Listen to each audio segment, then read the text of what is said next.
I need to make sure my questions are crisp.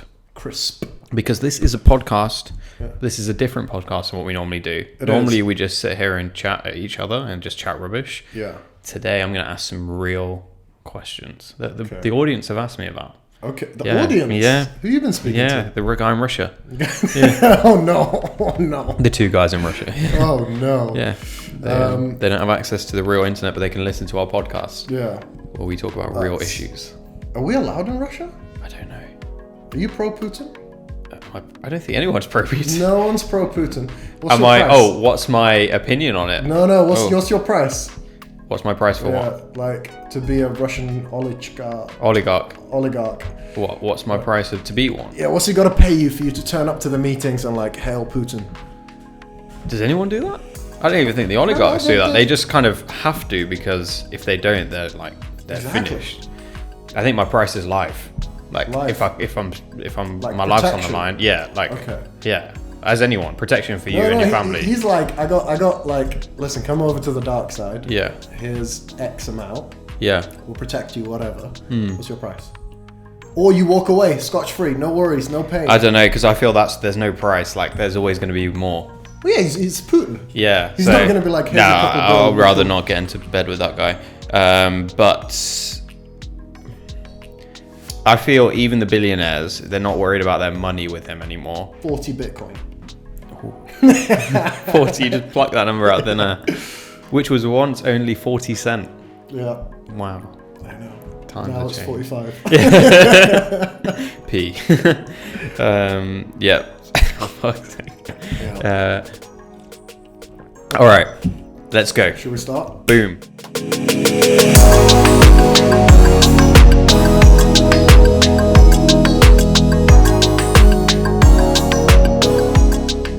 Welcome. To Director's Debrief, episode 42. Believe it or not, we're still Believe here. it or not, here we Still are. talking our stuff. We took a little bit of a break, but they don't know that. They have no idea. Yeah, but we had a little bit of a break. We did. Yeah, we were doing things. But yeah, we're back. And today is going to be a little bit of a different I'm a little worried. podcast. I don't think you need to be. This is just a conversation. Yeah. I want to learn more about you. Thanks, man. You asked me beforehand if I had pre-prepared questions. I have some in my head, but I'm hoping I don't need to use them. And the conversation just goes because I Known want each to. other, what, 4 years? Still We don't have. feel like you know me? Yeah, I that's kind Told of you my deepest you kind of darkest just ruined my first question because it was about your 4 years and your anniversary. Yeah, just gone. Yeah, just gone. So 4 years has flown by. Yeah. But anyway, we'll get into that more. Before we do, Yeah. you said, because you feel like I've been asking a lot of questions and like the spotlight's been a bit on you. I learned that from you though. Okay. I've started employing this more. I hope I don't make any of my friendships more awkward because of this, but I have started asking more questions in general conversation. Yeah. And I find that it's led to better conversation. Nice. It does push the spotlight away from you, Yeah. which sometimes I'm okay with. I talk too much in general. But I just feel like it's been making for good conversations. So I've been doing it on the podcast. Oddly enough, you've noticed. Yeah. No, and I think it's great. It's Yeah. to holding a conversation is such a great talent, but sometimes you realize in the podcast that you are the one speaking. And it's also the fact I was listening to podcasts where you're on with other guests and you're asking them some really great questions, Thanks. some really insightful ones, and I'm learning a lot from their answers.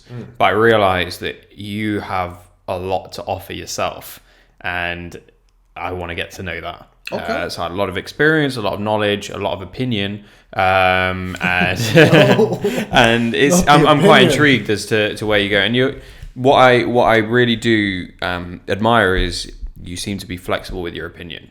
Very. And not in a way of chopping and changing just for the hell of it. It's much more of a with the knowledge that you're getting, you're adapting your opinion all the I time. wasn't always, like there was a clear point in time, and actually a comedian who said something that changed my mind about that. I used to think back, we all do this, I'm sure Yeah. you do this too, to like 2013 Ash. You just started out at uni. Yeah. You're trying to make a name for yourself. Right. Fresh.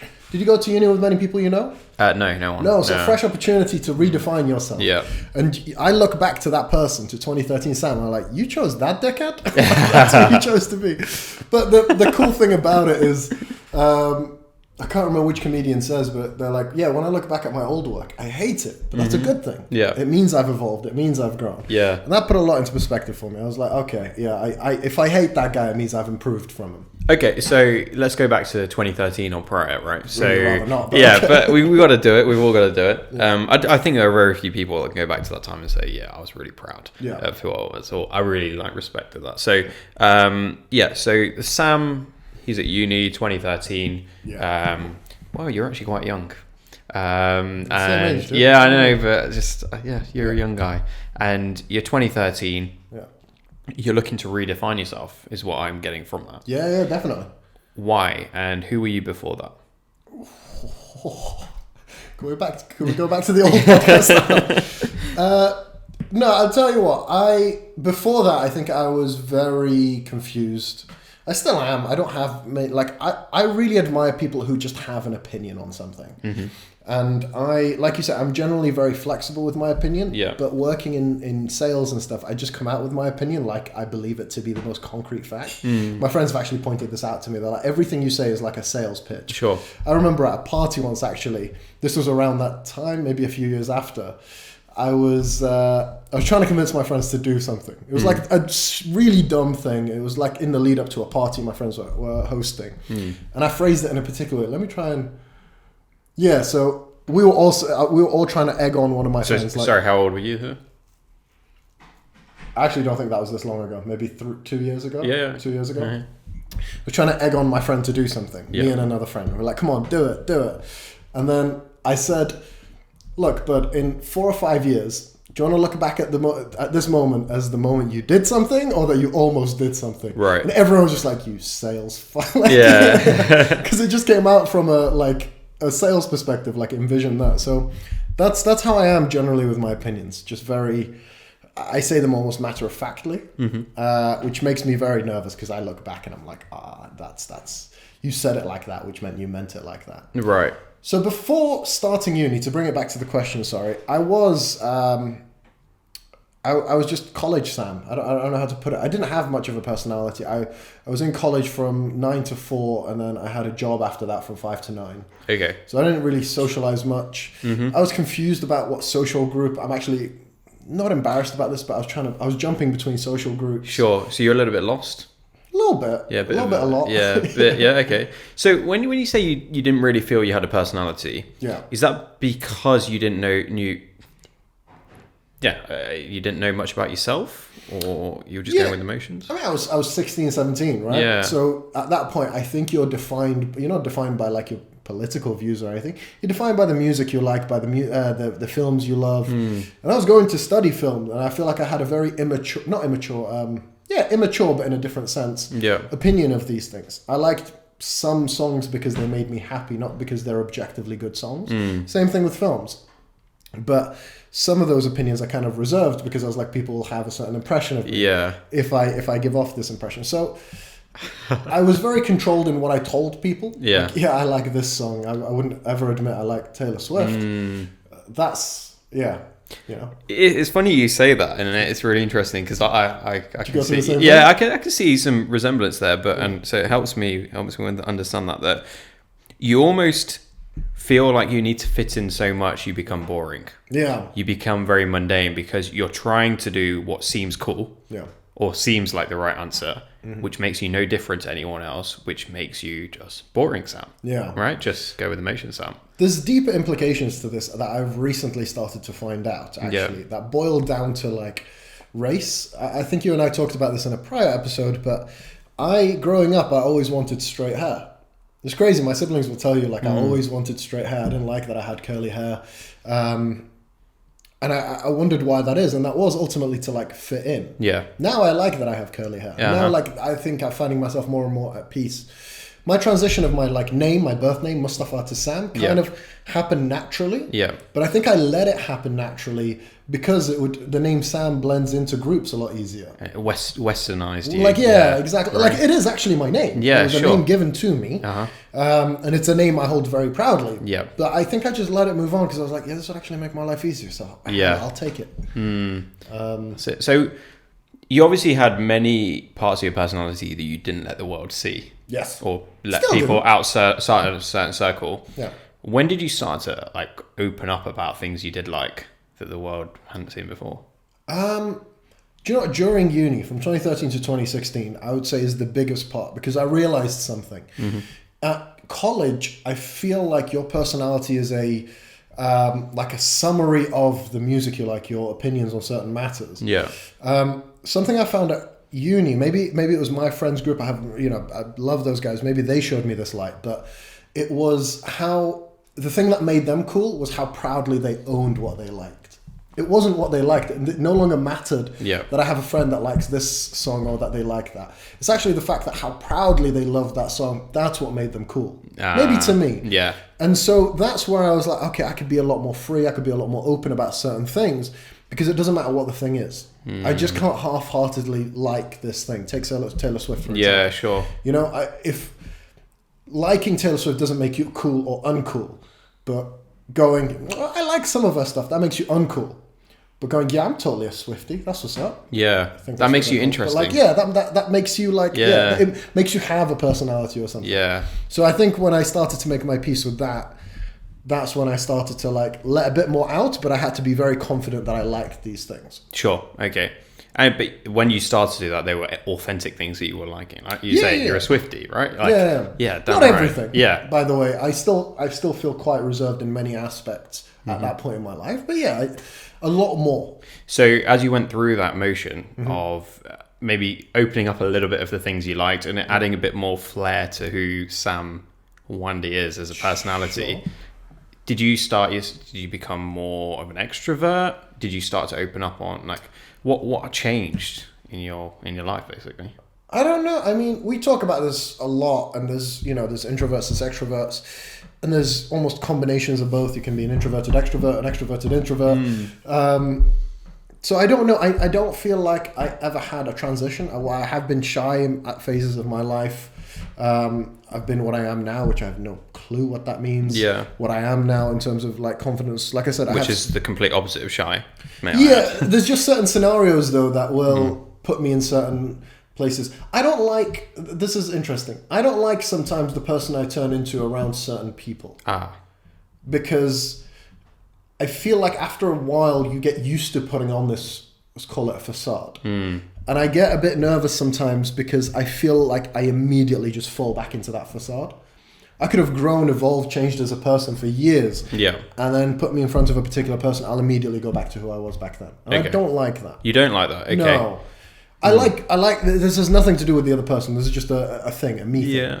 But yeah. Do you do that because you don't want them to think you've changed? No, I want to be as familiar to them as possible. Yeah, I guess. And you want things to be how they were before. Yeah. Yeah. I think a better way to put it, it's really hard. It's unclear in my head what I'm trying to say, so bear with me. It's usually with people that I have curated a persona for. Okay? And what that generally means is that relationship to me is very important. It's weird, right? Because surely I should be more authentic, but the relationships that I want to preserve as much as possible. This doesn't necessarily mean romantic. It could be professional. It could be in all capacities. But I want to make sure that what I've said to them, what I've been around them, has been like tried and tested. So I feel safe being that person. Okay. If I start showing them who I am now, then maybe they don't like that person as much. Maybe this isn't the person that do you think that's sustainable? Not even slightly, no. Yeah. That's why I don't like it. I think I stopped doing that after uni. But once you're so far away from your persona, it becomes very difficult to be a totally different person. Well, like I said, I slip into it. This isn't big things. I don't change political parties, religions, or anything like that. I think it's more. Okay, here's a good example. It's a terrible example, but are there any confrontations in your life where you wish you had said something but you didn't? Of course, yeah. So imagine every time you go back in front of that person, in your head, you're like, I should have said that, and I know I need to say that, or I need to clear this air. Every time you face that individual, you simply don't. And you only think about it afterwards. You start to reconcile all the conversations you had with that individual, and you're like, I didn't fucking bring this up. So that's what happens when you're with that person? Those people, to some extent. Okay. Like I said, it's a small group of people, like a small sample of people that I've done this in my life, but for some reason that seems to link, and that's based around, I think, the persona I built to portray to these people. Do you find yourself doing that in recent times? So with new people you're meeting, do you find yourself... Okay. No, I think what changed there is this is who I am. I might change, whatever, but that's what's on the table here. In the past, in those scenarios, I've oversold who I am, and I think I need to maintain it. Yeah, maybe that's a good way to put it. I've oversold who I am, and I'm trying to maintain it. Yeah. Whereas now, I don't feel like there's a need to. Almost. I'm not saying I feel enough or something like that, but yeah, this is what it is. Yeah. If you like that, and if you want to spend time around that, I welcome it with open arms. Yeah. If you don't, there's nothing personal there. It's okay. It's really interesting because not to say your story's not unique, but I'm sure a lot of our listeners out there, I think that's quite relatable. Gone through similar scenarios and understand exactly what you mean. That you feel, in the whole persona, this persona that you put out there, and you not being as comfortable in those situations because you're not expressing who you are and what you do. Okay, so say I was to meet you, I don't know, say in a yoga class or something random like that, right? And we've never met each other, just two guys just hanging out, and we meet. Do you? And I feel okay. This could be for the opposite sex, maybe, or so on. But in this scenario, do you find yourself in recent times, as I mentioned, being proud of who you are now, or do you still feel like you need to oversell yourself? Ooh, good question.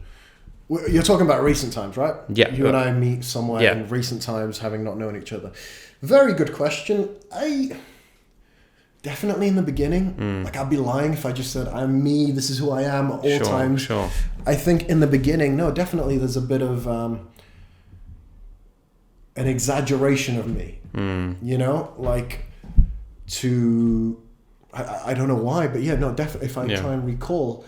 I mean, you're not going to reel out straight away that, hey, I'm Sam, these are my flaws. Like, own me, right? Yeah. We're humans. We're never, we're going to try and show our best things. Yeah. But do you find yourself extrapolating what you are, or maybe adding in personality traits that aren't yours? Oh, not anymore. I wouldn't say add in anymore. I'm probably, I withhold, like you say, this isn't my list of flaws. I'll feed that to you over time. Yeah, right. But maybe just more vocal, louder, that kind of person. The person that generally is, has some presence. Yeah. I like that as a personality trait. So I would try and embody that, even though that's not how I always feel. Sometimes I like being a quiet observer. But if we're meeting for the first time, then you definitely get a louder version of Sam.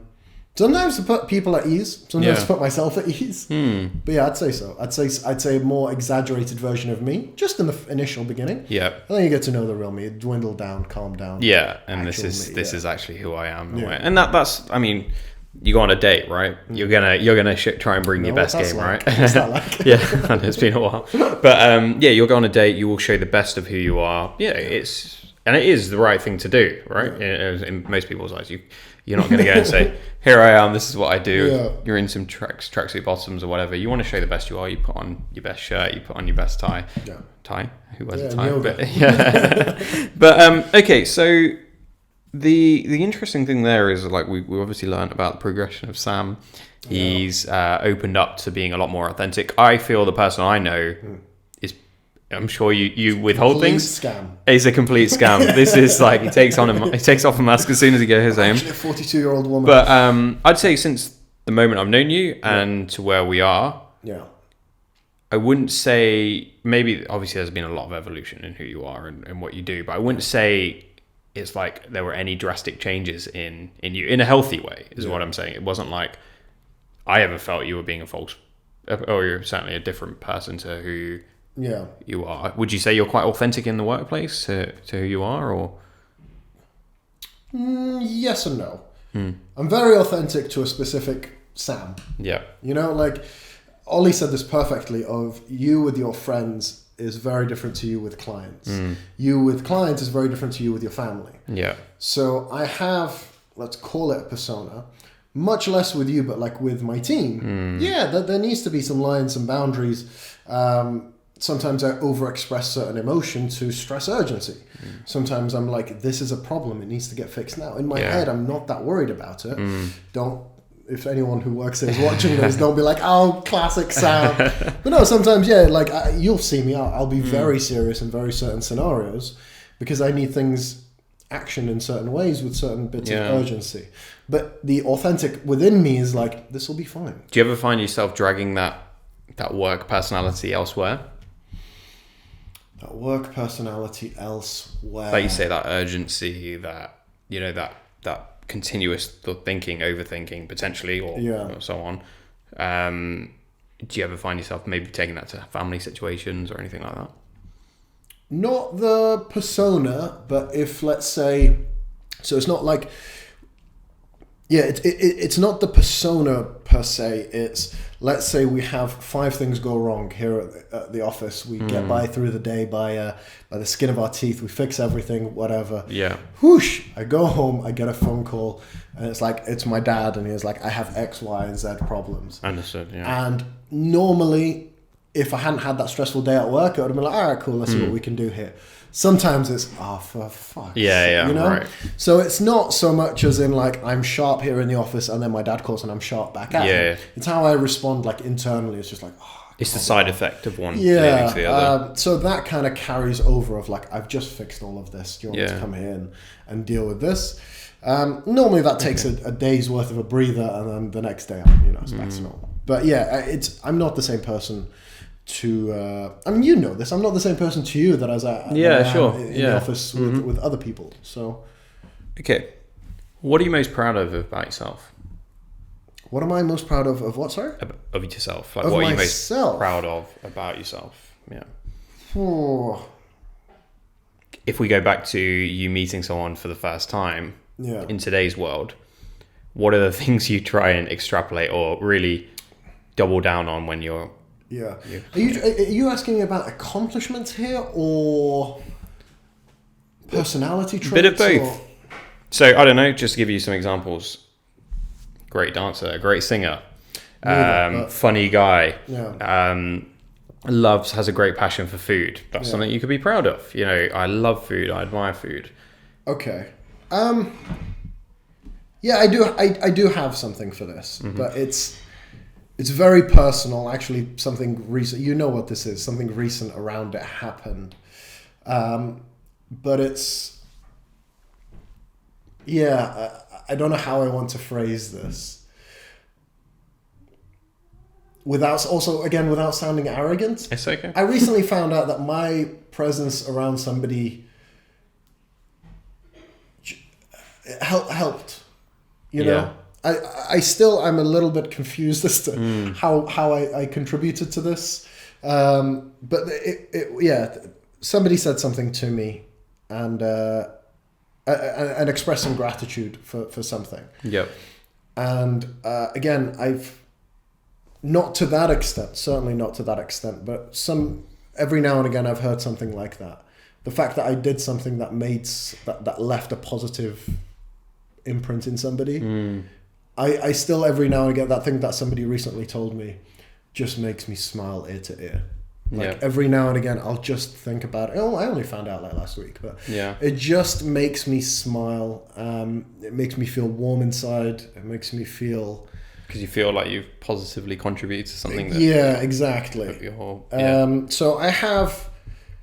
Just that one is in my mind right now because it's such a big one. But if I dig deep enough, there might be 3 or 4 instances where that might have happened. And how many that you've not been told about? How many? Maybe there's some that I haven't been told about. I think it'd be quite narcissistic of me to assume that there's a lot of those. But yeah, just hearing about that is worth more to me than or knowing that's I was able to do something like that for somebody. Yeah. Which, by the way, this person did equally, if not more, of the same to me. Yeah. But to hear it like expressed. Oh man, I can't tell you. So that things like that, those small positive impacts that I seem to have been made, that I've been informed that I have made, fills me up with pride, incredible pride. That's really interesting. Yeah. And it kind of, you know, when you nail down on a few things like that, you realize what's important to you. Dude, massively. Yeah. And what you think is, like, I don't know, you could work forever on your beard, thinking my beard is who I am. Trying, dude. My beard is who I am. One person compliments you. Yeah. Great. Good feeling for a couple of hours, right? Yeah. But you realize which one actually means more to you. Yeah. In the grand scheme of things. But yeah. Okay. Interesting one. And, what other things if you're really like, this is something that I hold as an important part of my personality or my likes and my dislikes, what other things do you think makes you you? What makes me me? Shit. That's a hard one. What makes me... Am I even allowed to answer that? As a like coming from a first party? That's quite hard. What makes me me? That's a tough question, but it is. I'm going to give you a cop-out answer. It's the people around me. That's what makes me me. I have been around people like by the way, we're talking about all these phases of my life, right? Yeah. From childhood, you know, from being a tiny kid to like moving to the UK back in Sweden, I had two main friends, Sebastian and Zeki. Those two friends, I was, you know, if you'd asked that child Sam, whatever the fuck that little shit was, if you ask him, who are you? Yeah. It'd probably be a summary of those two people. Sure. Then I went to primary school, and I had a small group of friends, and I was probably a summary of those. Highly academic, hardworking individuals. Primary school, I got good results. Yeah. Same thing in high school, met more people of a similar sort of stature, highly academic people.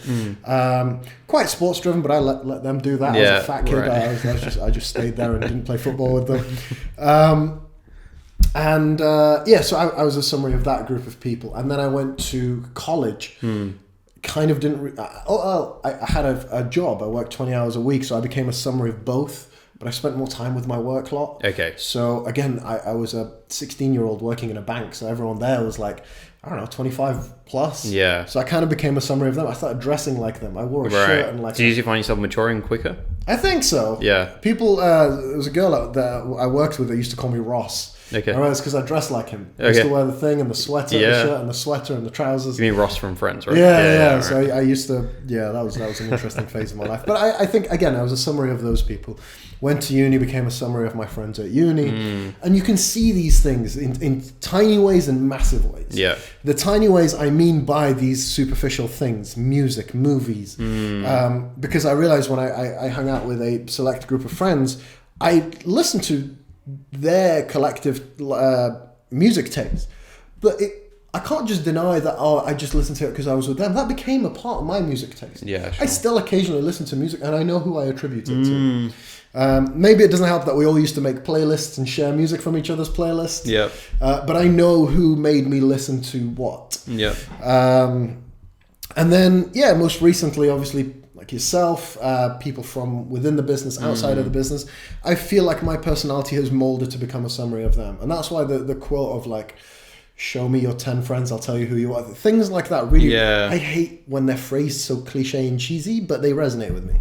And they are absolutely true. So it's a really good answer. I don't think that was a cop-out at all. Okay. And so do you find that it's not just like your current personality represents your friends at the moment, but it's a combination of everything over the years. Mold into one, and the progression. And when I met you and this latest wave of people that I have in my life, let's call it that. Yeah. It's quite tragic because people don't come and go in waves, but the wave of people I spend the most amount of time with. Yeah. When I consider that, I had to have a foundation to come into that, right?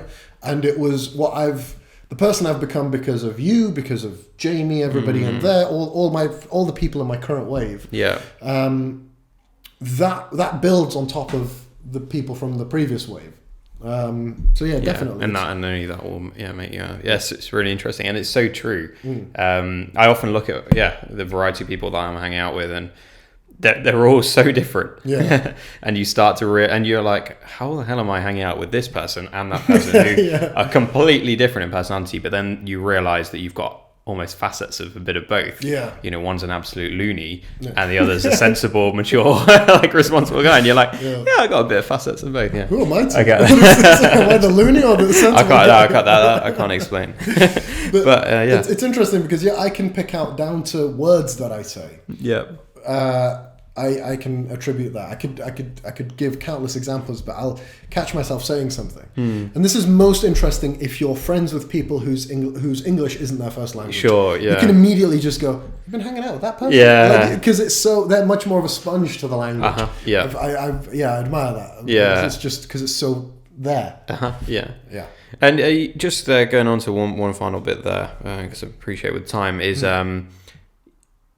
family. You recently mentioned to me, I mean, I've always known you as the family guy, a family-oriented guy. I mean, in the sense, without fail, listeners, Sam and his dad have a phone call every day. Oh, okay. Yeah. Most days, 99% uptime. Or 6:30, Sam and his dad. On the dot, on the dot. I mean, we'll be out for dinner. Sam will speak, and I respect it. I really do. It's awesome. Do you know that's like a 9-year tradition at this point? Really? Yeah. It's incredible. Only when if he's out of the country in like Iraq for a few weeks, then I don't hear from him. But apart from that, he just goes rogue for a couple of weeks. Yeah. But it's incredible. You're making us all look bad because in our modern world, whilst we all say we love family and so on, life gets busy. Okay. And we don't live with our family, or we don't see them as regularly as traditionally families would. You know, they'd live together, they'd argue together, all of that, and I see we're losing that, but I really admire that. So, thanks. Just to go to that, okay. What does family mean to you? Okay, there's a lot of clarifications I have to make here. Okay. Because I feel like, don't you dare Ram, but if Ram snippets this, puts it on Instagram and my mum sees it, she's going to be furious. Okay. I want to make a clear distinction. He calls me every day. Okay? And if my mum was to call me every day, I'm just saying, I get a lot of phone calls, but I would answer it. Okay. My mum, when she calls, I do answer. Yeah. Oh, yeah. You can't miss a mum's call. No, a little bit late sometimes. Sometimes I call her back. She's not happy about that. Yeah. She has a point. I'm working on it. And then when you said family, and then without fail, I was like, hold on. Yeah. There's a long list of failures there. I mean, look. But that specific example. That's working towards perfection. But look, I like I said, see you as a family guy. Yeah. What does family mean to you? Forget the phone call idea, but when you're there with your family around you, or you're meeting all your family when you go back to Manchester, and so on, and wherever your family else is based, what does that mean to you? My answer is going to surprise you. It's not filled with like I love my family. I have endless amounts of love for my family. But my answer to that question isn't grounded in love. It's grounded in logic. It's really interesting because I've only recently discovered this. Family to me is ground zero. It is home base, home turf. Yeah. And I wondered why I crave that so much. And I think it's because, would you consider Leicester your home? Yep. Yeah, I don't know what I consider my home. You know, we moved a lot not even that much, but we moved quite a fair bit in the UK. And people ask me like, where do you feel like you're from? And instinctively, I'm like Swedish, Iraqi. I rarely say British, but I actually have the most in common with being in this country and having lived here since the last 20 years, a majority of my life. But I realized it doesn't have to be grounded in a location. It can be grounded in people. Yeah. And I've been reading a lot more recently. I've been trying to learn more about like spirituality. Apparently nothing to do with religion, relief, because I feel like I can relate to it a lot more. But just as a species and as beings where we find time to recharge our batteries. I think that's how I described it to you. It doesn't necessarily mean resting. You could recharge your batteries by walking, by exercising, like emotional battery. And I've recently found out that spending time with family recharges my batteries. Yeah. That's why I consider it as like ground zero, as my base, my foundation. It's awesome. And again, it's kind of like, if I'm being brutally honest, a phone call from my dad every single day. Sometimes, sometimes you look at the phone, not always, but sometimes you look at the phone and you're like, I've had a long day. Yeah. But it is a constant in my life. You know, things could be chaos here, it could be chaos there, everywhere. Yeah. The fact that I get a phone call every single day is just a constant. It just grounds me. It almost puts everything into perspective a little bit as well. You're like, I don't know, you could be stressed about something here. Yeah. And normally when we're stressed about something, we try and solve it quickly, you do all of that. Yeah. But with your constant, it's like you always have to go back to that. And it's like, what's that? 5, 4, 3, 2, 1. Okay, back into what you were doing before. Kind of sets you up. I love the idea of people, and you're right. As much as I said Leicestershire is my home, I've grown up here, I was born here, everything around here. We could be in the middle of, I hope, Bali one day with the people you're surrounded by, your family, like you say, and there's just an energy, and that's all you need, which I assume, 100%. And so my logic, that's how I arrived to that thinking. It wasn't to say that, people have their ground zero based in a location. I have many people. It's the fact that I didn't really have a location. Sure. That's what led me to thinking, well, I need something. Yeah. Because I am generally quite like a homebody who likes their comfort. So I had to link it somehow. And I agree. The other thing I would add to that is it doesn't have to be blood relatives. Yeah. I think I've found what I just talked about, like my ground zero in friends as well. Yeah. In relationships, in all aspects. Definitely. I think my family is the most obvious answer and the easiest to run to.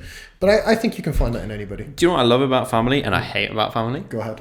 So it goes back to our whole facade and our image and everything we are. In front of your family, you can hold no facade. Yeah. You can be no fake person because they've seen you at your worst. And I mean, I'm not talking about my worst moment when I was crying or whatever. Yeah. I'm talking about when I just did something stupid. Yeah. And they will, I mean, my mum certainly and my dad, they'll bring up every time anyone's around and you just can't do anything. And I've almost, I've grown to love it a little bit. Like we'll have someone we've not seen in years or never met before. Yeah. And they'll bring up an embarrassing story when I was 6 years old and I did something. Or now, when you're 14, how do you react to that? Furious inside. Furious. Like, that's the old me. Today I'm 14. I'm not 6 anymore. I don't get lost in Centre Parks or whatever. I've changed. And now I like it because it's again, this is going to sound very cop-outy and of course you'd say that. But I genuinely feel like, yes, it still annoys me immediately. I'm like, for God's sake, not the 20th time we've had this week. But then part of me is like, relief that person now knows the real me. Yeah. And like, especially my fiance, yes, of course I withheld embarrassing stories of when I was 6 years old from her. I'm not going to say that on our first date. Yeah. But as soon as she met my family, all came out. There was no holding back. Yeah. I mean, they were bringing old photos of me when I was a chubby kid. They were bringing... What, out my parents? Like your parents? Oh no, they alternate. Between, So I mean, just one day my brother will bring out some photos of me when I was younger. My dad will show some images of like me with my goofy teeth or whatever. There'll be all sorts. And as much as it annoyed me, I was like, well, if she knows all this and she's with the people that could essentially ruin me and any option with me, then I guess we'll be all right in the longer term. And it's that fills me with a bit of just relief that around certain people now I don't need to be. Which, I can understand now why the likes of like Simon Sinek and all of these people try to encourage people's authenticity. I think because then you can be at most comfortable and who knows what the potential of that is. But the point I wanted to chip away at that there is that when you were 14, the fact that you did something embarrassing was an all-time embarrassment. Yeah. As you grow up, I don't know if you actually said this, but it is, I'm trying to relate it to like your music taste going to uni, right? It has nothing to do with the fact that you got lost at Centre Parks. Yeah. It's your reaction to how you got lost at Centre Parks that's now the thing, right? Yeah. Imagine you're 27, you're still embarrassed by that. Yeah. That's not a good look. Yeah. But if you're 27, you don't react how you're 14. You're like, I totally get that. That's a much more evolved way of approaching things, and that's kind of indicative of the transition I felt going to uni. Yeah. Almost makes you cooler. Almost, I'm whatever that is. To say, actually, I'm still looking for that. But it almost makes you cooler because you're just like, that is who I am. Yeah. I don't get lost anymore for those that are curious. I probably did get lost a bit too many times as a kid, but it's just who I was. I was a wandering kid. Oh, yeah, just in my own world. But this was a really nice conversation. Yeah, I realised there's so much to learn about you. Yeah. That you didn't know I like Taylor Swift? I knew, but I didn't know you liked it that much. Okay. And it's pretty cool. Thanks. So, I mean, we just don't play in the office. You're always... worried about playing Love Story or anything like that, so Yeah. Listen, love story. I'm not getting into this. Okay. Oh, okay. Yeah. Just saying, it's not the best song. It's the most famous, sure. It's not the best. I don't know why everyone runs to. Anyway. But yeah, it's the most catchy, I think. But yeah. Well, no, there's a lot to learn. I mean, what we've learned today is great. It's really interesting. So, like the whole who the real Sam is. But we want to get more into the story, where you are and where you're going as well. What's your purpose? Yeah. You know, what are you after? But we'll get into that in all good time. But cool, yeah. I look forward to doing this to you. Let me know when you're done interrogating me. I'll dish a little bit of time. Yeah, episode 62 will be done. But until then, 20 episodes. No, do you know what scares me most about that? Is this was a tiny peek behind the curtain as to like my inner monologue, and I'm like the inner workings of my head. Yeah, and that I'm still not. That's the missing piece. How I can let people into that without, feeling morbid fear of like, how dare you show me get lost at center. But like at 14, I'm you at 14 when it comes to letting people in my head. That's But sometimes it takes my mum and dad to tell that story once or twice for me to start to learn that it's okay to be open. But all in good time. I mean, we all have our things inside that we still keep in our head. Yeah. So, yeah, that was a really, really good episode. And if you liked it, please do let us know. Comment, do what you got to do. Please subscribe as well. Let us know what you want me to ask Sam next time. Any interesting questions you want to press a button in a certain area. I'll be cautious, but yeah, it was great. Should I put it on my Instagram? Yeah, we look forward to. I got evil friends. What's that? Put like, hey, Ash is asking me questions. Yeah. What should he ask me on podcast? I think we could do that. Yeah, we'll see. Yeah, you got evil friends, but but then you're gonna vet those questions, so they have to DM me directly. Yeah, because there's no vetting. Yeah, suddenly sounds like not a good idea. All right, I regret. Yeah. All right, cool. But yeah, it was good. So see you next time, and good luck editing Ram. See ya.